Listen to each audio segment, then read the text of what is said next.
Emerging Melbourne developer Samuel Property Group has just acquired a prime St Kilda Road apartment site in Melbourne. Working in partnership with Stonebridge Property Group, the off-market purchase involved amalgamating 20 unit owners to unlock a 1,200 square metre site. Talking us through the deal today is Illan Samuel, Managing Director of Samuel Property Group. Thanks for joining us on the Overdeveloper, Illan. Thanks, Adam. I appreciate you having me here today. Yeah, let's start right at the very start. How and when was this opportunity brought to you? Yeah, so probably started September, October 2020. So still sort of deep in the lockdown pandemic in Melbourne. And we were looking at a project nearby.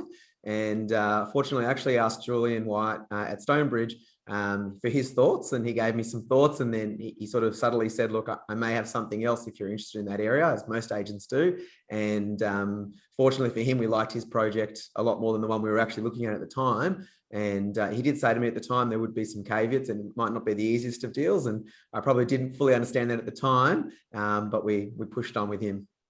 So bringing together 20 individual unit owners, coordinating that process, can you just take us through what that involved and how you went about that?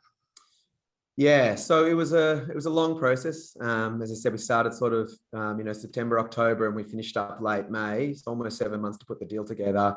And I guess the process, it really it required a lot of patience, obviously, but also a lot of understanding and relationships and putting ourselves in other people's positions. So when the opportunity was brought to us, it was known and made known that there weren't all 20 owners on board. So we had to sort of work through not only with Stonebridge, but also with the vendors and their subcommittees and representatives to kind of get everybody on board and also to deal that everyone was comfortable with. So a lot of steps along the way, but rightfully so.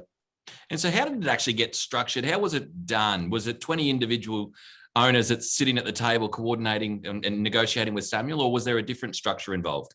Yeah, no, fortunately, Stonebridge really managed the process very professionally. So the Owners Corporation essentially put together a committee that was in regards to just the sale only, and they had a vendor representative from that committee that would deal with Stonebridge.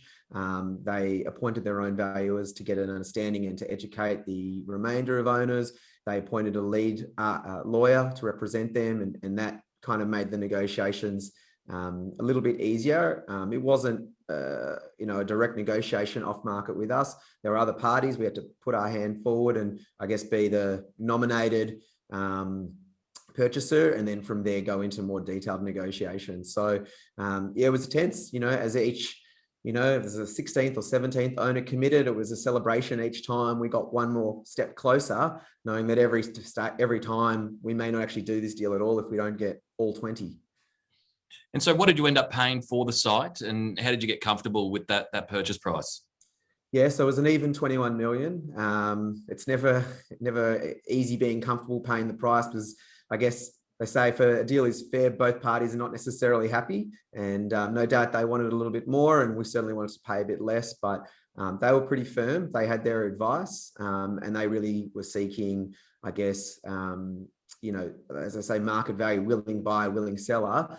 They were willing sellers, but they were opportunistic at the same time. And for us, it was more about exactly that opportunity, and also the detail in the deal that helped us get through it. And so what were some of the key challenges that you faced in the amalgamation process, and how did you overcome them?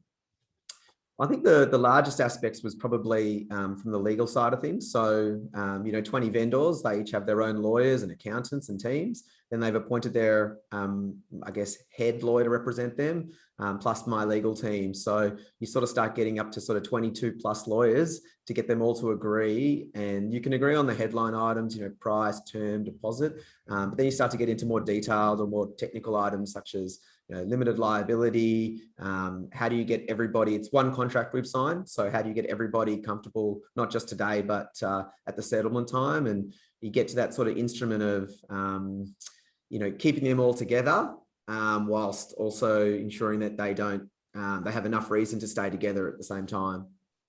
And talking price, terms, deposit, can you share with us how you structured the deal?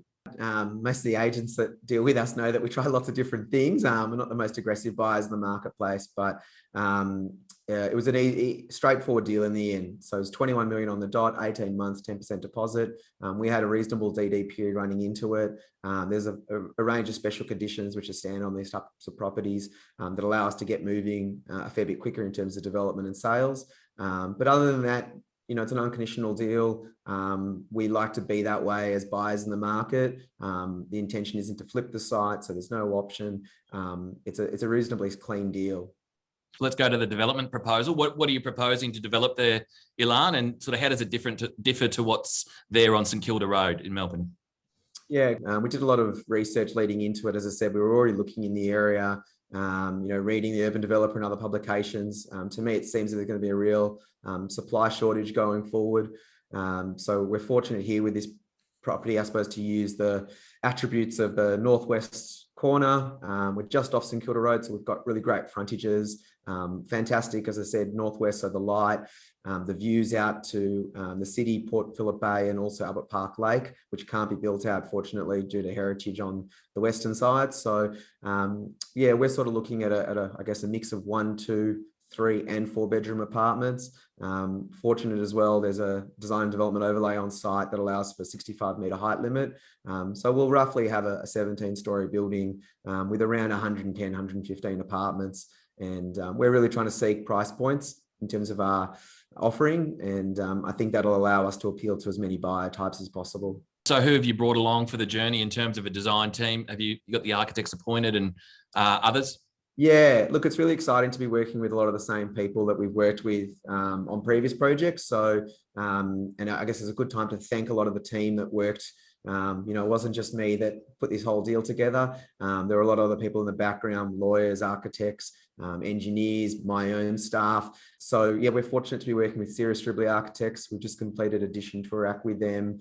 They're a really up and coming progressive architecture firm. And I think we're really aligned with our vision to go forward. So yeah, I'm really excited to be working with them again.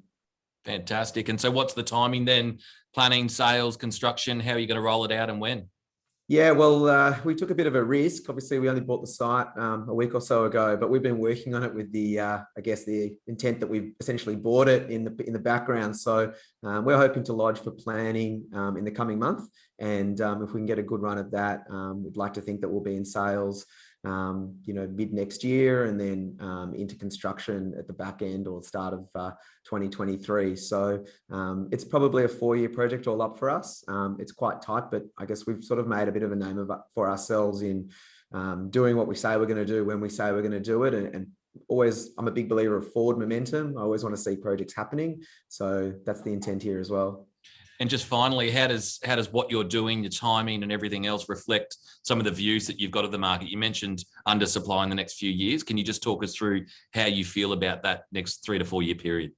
Yeah, I think, residential development, it's really hard always to react to the market quickly because the lead times, as I mentioned, to get to where you need to be at a certain point in time. So, we've been looking at all the different economic data, but also really just making our own opinion as to what has been produced in and around the St Kilda Road precinct and what we think we can offer to the market. So, I'm sure immigration will come back. I definitely think there's going to be a rebound of investors just where interest rates and other alternative investments sit, and just different types of, product. The way people live certainly has changed the last, 12 to 18 months. And we don't want to be doing the same thing and expecting a different result. So looking at a different way of looking at it. And as I said, we're just really bullish and excited to be doing this project.